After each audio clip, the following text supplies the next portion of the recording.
அம்மனுடைய தாலியில கைய வைக்க போறவனே நீதான்.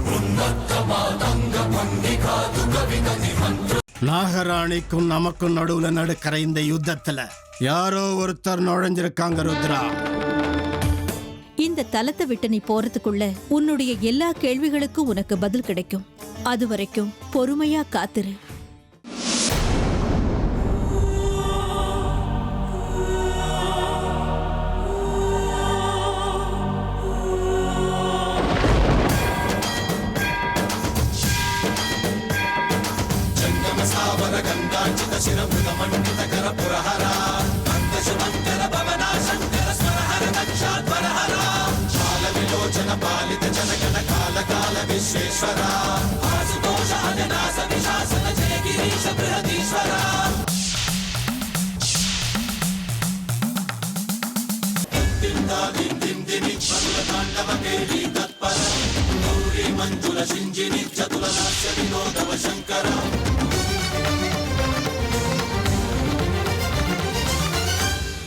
பூஜைக்கு வந்திருக்கியாமா? ஆமா, கூடவே ஒரு முக்கியமான கோரிக்கையும் இருக்கு. அதுக்கு தான் வந்திருக்கேன். அப்படியா? ரொம்ப சந்தோஷம்.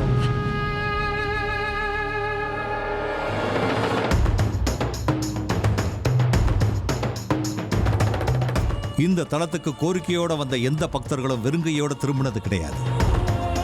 எல்லாரையும் எல்லாத்தையும் அந்த தாய் காப்பாற்றுவார். வெளியூர்ல இருந்து வந்திருக்க, அது மட்டுமில்ல கோரிக்கையோடையும் வந்திருக்க. இந்த திரிபுர சுந்தரி அம்மன் உன்னோட கோரிக்கையை நிச்சயமா நிறைவேற்றுவார். ஓ மனசுக்குள்ள இருக்கிற கோரிக்கைகள் எல்லாம் எந்த தடங்களும் இல்லாம அந்த அம்மன் சாட்சியா நிறைவேறும். நல்லது நடக்கட்டும். பாரு,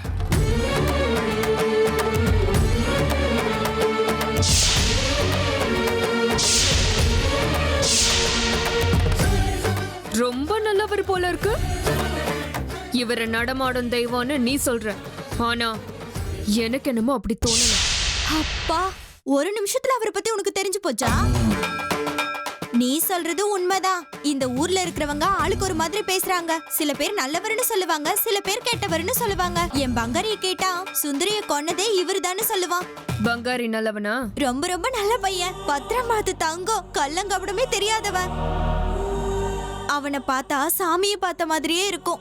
அவ்வளோ நல்லவ, நல்லா பேசுவான். அப்படியா? எந்த சாமியும் பொய் சொல்லாது. ஒத்துக்கிறியா?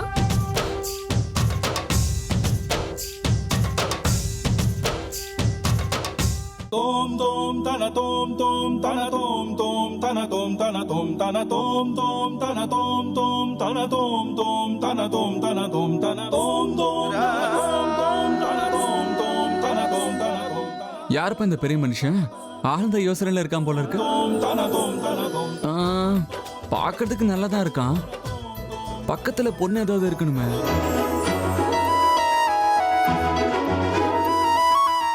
ச்சே, பொண்ணு இல்லைன்னு தானே இப்படி உட்காந்துருக்கான். இவனும் என்ன மாதிரி தான் போல இருக்கு. ரொம்ப ஆழமான காதல் போல இருக்கு. பொண்ணுகிட்ட சொல்லியிருக்க மாட்டான். இல்லைன்னா அந்த பொண்ணு ஒத்துக்கலையே என்னவோ. உலகத்துல எந்த காதலனுக்கு பிரச்சனை வந்தாலும் அது ஏன் பிரச்சனை மாதிரி. வணக்கம் பாஸ், என் பேர் அர்ஜுன். அட, நீங்க யாரா இருந்தா எனக்கு என்ன தொல்லை பண்ணாதீங்க. ஏற்கனவே தொலைல தான் இருக்கீங்க. நான் உங்களை எங்க தொல்லை பண்ண போறேன்? பாவம், கண்ணில் காதல் பொங்கி வழியுது. உங்களை பார்க்கும்போது ஐயோ பாவம் தோணுது. இல்ல ஒண்ணும் இல்ல, எனக்கு இந்த காதலை பத்தி தெரியாது. பின்னையே எப்படி உட்காந்துருக்க? எதையாவது தொலைச்சியா இல்ல வழி தெரியாம இங்க உட்காந்துருக்கியா? உங்க வேலையை பார்த்துட்டு போங்க, இல்லன்னா என்ன பண்ணுவ? நான் இங்கிருந்து போயிடுறேன். ஏய், ஒரு நிமிஷம் இருப்பா. சரி, உன் ப்ராப்ளம் என்னன்னு என்கிட்ட சொல்லு. ஏன் பிரச்சனை நான் எதுக்கு உங்ககிட்ட சொல்லணும்? நீ யார் எனக்கு? நான் யாருக்கிட்ட எதையும் சொல்ல மாட்டேன். அப்படின்னா இது கண்டிப்பா லவ் கேஸ் தான். அதெல்லாம் ஒண்ணும் இல்ல. கன்னத்துல குழி விழுது, கண்ணு வெக்கப்படுது, முகம்லாம் செவந்து போகுது. உன் கண்ணுல உன் காதல் நிறைஞ்சிருக்கு பாரு. எனக்கு தெரியும் நீ யாரையோ காதலிக்கிற, ஆனா சொல்ல மாட்டேங்கிற. ஆனா நான் சொல்லுவேன்ப்பா, நான் காதலிக்கிற பொண்ணு பேரு அமிர்தா. அழகா இருப்பா. உன் அளவுக்கு அழகா இருப்பாலாம் தெரியாது. அது சரி, உன் ஆள் பேர் என்ன? வேற யாரு? ஜாதி தான். பாத்தியா எப்படி போட்டு வாங்கின? போங்க, நீங்க தேவையில்லாம என் வாயை கிளறீங்க. சரி, அதை விடு. என் பேர் அர்ஜுன். பக்கத்துல மல்லிகைப்புறத்துல இருந்து வந்திருக்கேன். எனக்கு ரொம்ப வேண்டியவங்கள கோவிலுக்கு கூட்டிட்டு வந்திருக்கேன். என் பேர் பங்காரி. நான் இந்த அம்மன் கோவிலுக்கு வரவங்களோட செருப்பெல்லாம் பாதுகாத்துக்கிறேன். குட். மல்லி எங்க? நீயே இப்படி உட்காந்துருக்க? அவ எங்க இருந்தாலும் நல்லா இருக்கட்டும். அவளுக்கு எந்த பிரச்சனையும் வரக்கூடாது. என் கூட சேர்ந்தாவே பிரச்சனை மேல பிரச்சனை வருது. நல்ல பொண்ணுக்கு நல்லது தானே அர்ஜுன் சார் நடக்கணும். ரொம்ப பிடிக்குமோ? அதெல்லாம் தெரியாதுங்க. அவ நல்லா இருக்கணும், அவ்வளவுதான். நாம் ஆசைப்படுறவங்க நமக்கு நிச்சயம் கிடைக்கணும் பங்காரி. வேண்டிக்கிட்டா அந்த அம்மன் நிச்சயமா நிறைவேற்றுவாங்க. போய் ஆள்கிட்ட எல்லாத்தையும் சொல்லு. அதெல்லாம் இப்ப முடியாதுங்க. ஏன் முடியாது? நான் எதுவும் சொல்ல மாட்டேன். நீங்க எங்க இருக்கீங்க? சுமங்கலி பூஜைக்கு இன்னும் 2 நாள் இருக்கு, அதான் கேக்குறேன். சரி, நீங்க என் கூட வாங்க, நான் உங்களுக்கு ஒரு வீடு காட்டுறேன். பரவாயில்ல விடு, நானே போய்க்கிறேன். அட வாங்க, நான் கூட்டு போறேன், வாங்க. ஏய், शिवेन सह मोदते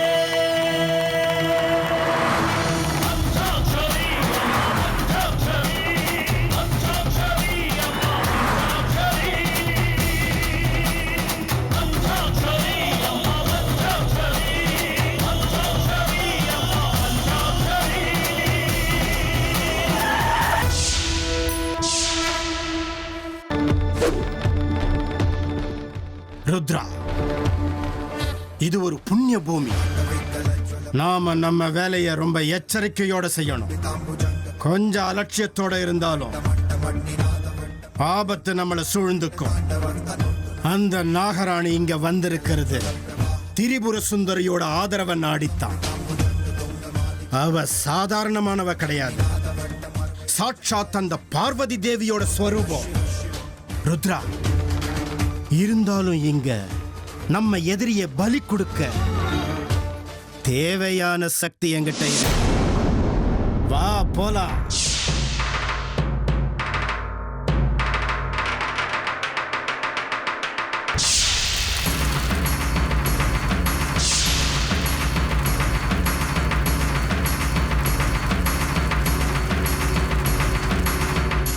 விருப்பாக்ஷா, இந்த ஊருக்குள்ள புது விருந்தினர்கள் வர பாக்குறாங்க.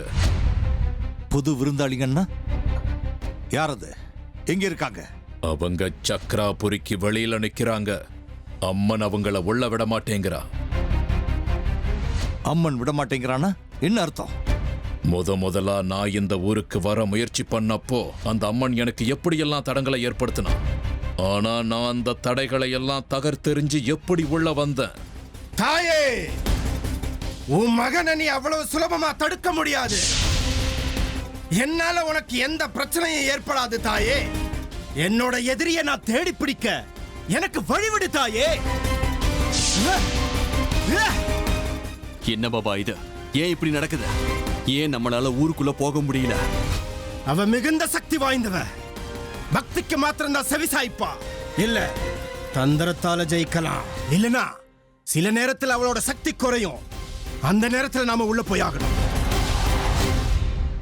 அவ சக்தி எப்ப பாபா குறையறது? அது வரைக்கும் நாம இங்கே நின்னுட்டு இருக்கணுமா? ருத்ரா, இங்க நடக்கிற இந்த விஷயத்துக்கும் உள்ள நடக்கிற அந்த சம்பவத்துக்கும் கண்டிப்பா ஏதோ ஒரு சம்பந்தம் இருக்கு. நாம இங்க வந்தது அம்மன் நம்மள ஊருக்குள்ள போக விடாம தடுக்கிறது. உள்ள நடக்கிற மத்த விஷயங்களுக்கும் ஏதோ ஒரு வகையில சம்பந்தம் இருக்கு. எல்லாம் சரியாயிடும் ருத்ரா. ஆனா கொஞ்சம் பொறுமையோட இருந்தாகணும். சொல்லு கடிக்கி, யார் அது? ஊருக்கு வெளியே நிக்கிறான். என்ன மாதிரியே அவனும் சக்தி வாய்ந்தவன். நான் கத்துக்கிட்ட வித்தைகளை எல்லாம் அவனும் கத்து வச்சிருக்கான். என்னோட தந்திர மந்திர சக்திகள் எல்லாமே அவனுக்கும் நல்லா தெரியும். ஊருக்கு வெளியே தான் நின்னுக்கிட்டு இருக்கான். அப்படின்னா ஸ்ரீ சக்கரத்தை அடையணுங்கிற ஆசையில இன்னொருத்த வந்திருக்கான்னு சொல்றியா? அது எனக்கு நிச்சயமா தெரியாது விருப்பாக்ஷா. உயிரே போனாலும் சரி கடிக்கி, இன்னொரு பங்காளி நமக்கு தேவையே கிடையாது. வர்றவன் போறவனுக்கெல்லாம் பங்கு கொடுக்கறதுக்கு அது ஒண்ணும் அப்பம் கிடையாது. ஸ்ரீ சக்கரம், அந்த காரியத்தை என்கிட்ட விட்டுரு. நான் சொன்ன மாதிரி நீ நாளைக்கு தாலிய மாத்து. எந்த காரணத்தை கொண்டும் வேலை முடியலங்கிற வார்த்தைவும் வாயால வரக்கூடாது. இது நம்மளுடைய கடைசி முயற்சின்னு நாம நினைச்சுக்கணும். சொல்றது புரியுதா?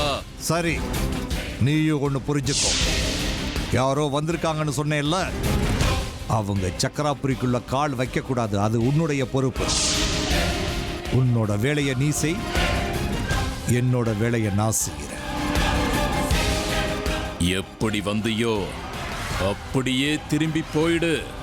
இல்லன்னா உன்னை எப்படி ஒளிச்சு கட்டணுங்கிறது எனக்கு ரொம்ப நல்லாவே தெரியும். ஜெய் மகாகாளி! யாருக்கு வெற்றி யாருக்கு தோல்விங்கிறது போக போக உனக்கு தெரியும். வெற்றிங்கிறது என்னைக்கும் எனக்கு சொந்தமானது. எங்க காரியங்களுக்கு தடையா வந்தா அது யாரா இருந்தாலும் அம்மனுடைய பாதங்களுக்கு பலி கொடுத்துருவேன். உள்ள வந்தா நான் ராட்சச அவதாரம் எடுக்க வேண்டியிருக்கும். அப்புறம் எங்க ரத்த ஆறே ஓடும். குடும்பத்துக்கு ஒரு தலைவன் தான் இருக்கணும், ஊருக்கு ஒரு அரசன் தான் இருக்கணும். இந்த கட்டிக்கு இருக்கிற வரைக்கும் யாரும் உள்ள வர முடியாது. ஜெய் மகாகாளி! நம்மளோட வெற்றி தோல்விங்கிறது நாம எவ்வளவு சக்தி அடைஞ்சிருக்கிறோமோ அதை பொறுத்து தான் இருக்கு. புரியுதா? நீயா நானான்னு இப்ப ஒரு கை பார்த்தோம்.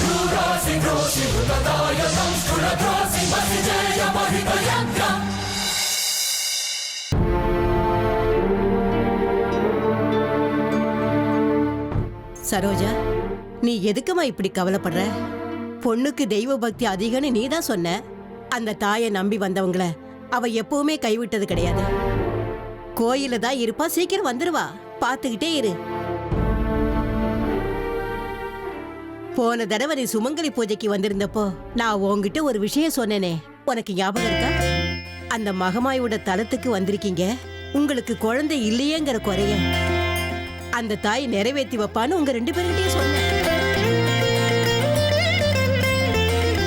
அந்த பொண்ணு உன் வயித்துல பிறக்காம இருக்கலாம், ஆனா நீ இப்படி அவளை பத்தி யோசிச்சுட்டு இருக்கிறத பார்க்கும்போது உன் வயித்துல பிறந்த பொண்ணை விட இவ உனக்கு பெருசுன்னு தோணுது. ஆமாமா, அவ வீட்டுக்கு வந்ததுக்கு அப்புறம் எங்க வாழ்க்கையே மாறி போச்சு. அவ எங்களோட அதிர்ஷ்ட பொண்ணு. எங்களுக்கும் ஒரு அதிர்ஷ்ட பொண்ணு இருந்தா. சொன்னோம்ல, என்னென்னமோ நடந்துருச்சு. சேகரண்ணா, அந்த ஆண்டவன் ஒன்னு பறிச்சுட்டா இன்னொன்னு கொடுப்பாருன்னு உங்க விஷயத்துல உண்மை ஆயிடுச்சு பாத்தீங்களா? சுந்தரியோடைய மறு உருவமா இப்ப உங்களுக்கு மல்லி இருக்கா? ஆமா, சுந்தரி இல்லங்கிற குறைய அவ தீர்த்து வைக்கிறா. எல்லாம் அந்த அம்மனோட அருள். இந்த வீட்டையும் எங்க மனசையும் வெறுமையா இருக்க விடல. வித்யாவுக்கு அக்காவா இந்த வீட்டுக்கு பொண்ணா இருக்கா. போட்டும் விடுங்கம்மா, பழைய விஷயங்கள் எல்லாம் தூக்கி எரிஞ்சிடணும். அதை பத்திலாம் பேசிட்டே இருந்தோம்னா கவலைகளும் மனஸ்தாபங்களும் அதிகமாயிடும், மன நிம்மதியே போயிடும். இப்போ என்ன, உங்களுக்கு உங்க பொண்ணு கிடைச்சிட்டாங்க, எங்களுக்கும் கிடைச்சாச்சு. இனிமே எல்லாரும் சந்தோஷமா நிம்மதியா இருக்கணும், அவ்வளவுதான். வித்யா, வித்யா, என்ன? இதோ இவரை உங்க வீடை காட்டுறதுக்கு கூட்டிட்டு வந்தேன். வாங்க, நான் கிளம்புறேன். வாங்க வாங்க. ஏன் இவ்வளவு நேரமாச்சு? நான் இந்த ஊரை என்னமோ நினைச்சேங்க, ஆனா ஊரு மொத்தமா வெறும் கோவில் தான் இருக்கு. தெருவுக்கு 2 கோவில பார்த்தேன். எல்லா கோவிலுக்கும் போய் சாமியை கும்பிட்டு வரதுக்குள்ள இவ்வளவு நேரம் ஆயிடுச்சு. வணக்கம், என்னோட பேரு வித்யாசாங்கரன். தெரியும், மல்லியோட தம்பி, கோவக்காரன், ஆனா ரொம்ப ரொம்ப நல்லவன். நீங்க 2 பேரும் முதல் தடவையா இப்பதான் சந்திக்கிறீங்க, அதுக்குள்ள இவனை பத்தி எப்படி தெரியும்? ஆல் இண்டியா ரேடியோ கூட தானே வந்தாரு, பங்காரியா சொல்றேன், அவன் சொல்லிருப்பான். ஆமா ஆமா. ஆமா, எங்க அமிர்தாவையும் மல்லியும் காணுமே? பாருப்பா அர்ஜுன், அமிர்தா இன்னும் வீட்டுக்கு வரவே இல்ல. அவளை பத்தி தான் நாங்க எல்லாரும் பேசிட்டு இருந்தோம். எனக்கு என்னமோ ரொம்ப பயமா இருக்கு. நீ ஒரு தடவை பாத்துட்டு வரியாப்பா? வித்யாவை கூட்டிட்டு போ. எனக்கு என்னமோ இன்னைக்கு அவங்க வீட்டுக்கு வருவாங்களான்னு டவுட்டா இருக்கு. ஏன்பா இப்படி சொல்ற நீ? அது ஒண்ணும் இல்லைங்க, உங்க ஊர்ல இருக்கிற பாதி கோவில பாக்குறதுக்கு இவ்வளவு நேரம் ஆயிடுச்சு. இன்னும் மிச்சம் இருக்கிற கோவில பாக்க கிட்டத்தட்ட விடிஞ்சிடும்ல. சரி வித்யாவா, எதுக்கும் போய் பாத்துட்டு வரலாம். அதெல்லாம் ஒண்ணும் அவசியம் இல்ல. உள்ளவா அமிர்தா.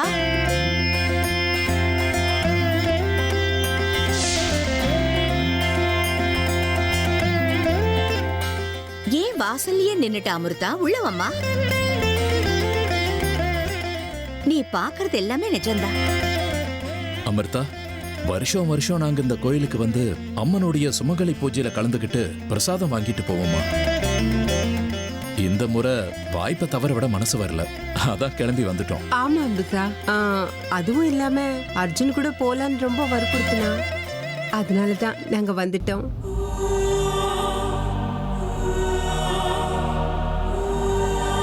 பாபா, என்ன இது? இன்னும் எவ்வளவு நேரம்? ஏதாவது பண்ணுங்க பாபா, நாம உள்ள போய் ஆகணும். எனக்கு பொறுமை இல்ல. பொறுமையா இருந்ததா ஆகணும் ருத்ரா. அந்த தாயோட அனுமதியை மீறி ஒருவேளை நாம உள்ள போயிட்டா அப்புறம் நம்மளோட உயிருக்கு உத்தரவாதம் இல்லை. உள்ள போறதுக்கு அந்த தாயோட அனுமதி நமக்கு இல்லையே. மந்திர தந்திரத்தால நம்மள அவ விலக்கி வச்சிருக்கா. நிச்சயமா இதுக்கு ஒரு தீர்வு இருக்கும் ருத்ரா. இல்ல பாபா, எனக்கு என்னமோ சந்தேகமா இருக்க. நெருப்பு எரிஞ்சுக்கிட்டே இருக்க. இது இப்படியே போனா இந்த ஊருக்கு வந்த நாகராணி திரும்ப போயிடுவான். அப்புறம் நாம இங்க வந்தது வீணா போயிடும் பாபா. இந்த நெருப்பு எப்ப அணையும்? நாம உள்ள போகிறதுக்கு எப்ப வழி கிடைக்கும் பாபா? அவசரப்படாத. அங்க பார். ஜெய் மகாகாளி. பாரு பாரு, உனக்கே புரியும். என்ன பாபா, இவங்கெல்லாம் யாரு? கூடிய சீக்கிரம் தெரியும் ருத்ரா. பாரு. திருமாங்கல்யம்.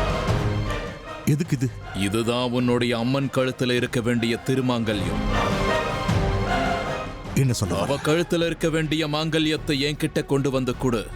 நான் உன் கையில கொடுத்திருக்கிற இந்த திருமாங்கல்யத்தை அவளுடைய கழுத்துல போடு. அப்ப அவளுடைய எல்லா சக்திகளையும் அவ இழந்துடுவா. நம்ம கட்டுப்பாட்டுக்குள்ளேயே இருப்பா. இதுல ஆபத்து எதுவும் இல்ல கடிக்கு? ஆபத்து நிச்சயம். ஆனா அது நமக்கு இல்ல, உன்னோட அந்த அம்மனுக்கு தான்.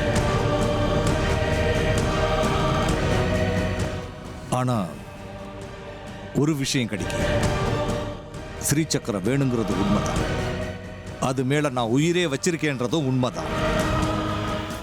ஆனா அதே அளவுக்கு நான் அம்மன் மேலேயும் உயிரே வச்சிருக்கேன். அவளை பார்த்து வளர்ந்த வேண்டாம்.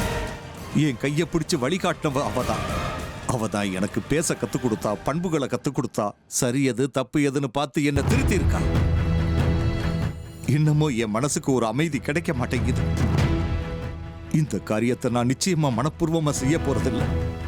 இதை செய்யறது ரொம்ப கஷ்டம். கஷ்டமா இருந்தாலும் இதை விட்டா வேற வழி கிடையாது விருப்பாக்ஷா. இதை நீ செஞ்சுத்தான் ஆகணும். இல்லனா நம்மளால நம்ம லட்சியத்தை அடைய முடியாது. இப்ப நாம செய்யற பாவ புண்ணியங்களுடைய கணக்கை எல்லாம் தள்ளி வை. ஸ்ரீ சக்கரம் மட்டும் நம்ம கைக்கு வரட்டும். அதுக்கப்புறம் அந்த உண்மையான தாலியவும் அம்மன் கழுத்திலேயே போட்டுடலாம். அப்ப அவளுடைய சக்தி அவளுக்கு திரும்ப கிடைச்சிடும். தாய்க்கு சக்தி வந்ததுக்கு அப்புறம் நம்ம கதி என்ன ஆகும் கடிக்கு? நம்ம எல்லாரையும் எரிச்சிடுவா, சாம்பலாகிடுவோம். உனக்கு அறிவே கிடையாது. அந்த நேரத்துல ஸ்ரீ சக்கரம் நம்ம கையில தான் இருக்கும்.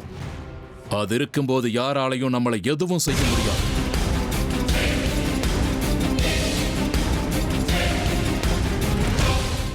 சரி கடி, இப்பதான் மனசுக்கு அமைதியா இருக்கு. நான் கிளம்புறேன். விருப்பாக்ஷா நில்லு. நாளைக்கு கல்யாணம் நடக்க போகுது.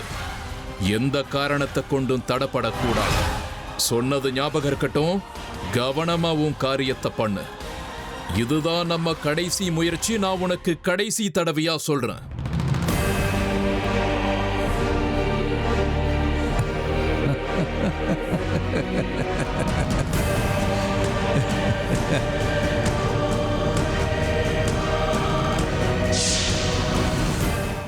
பாபா, அவங்கள என்ன பண்றாங்க?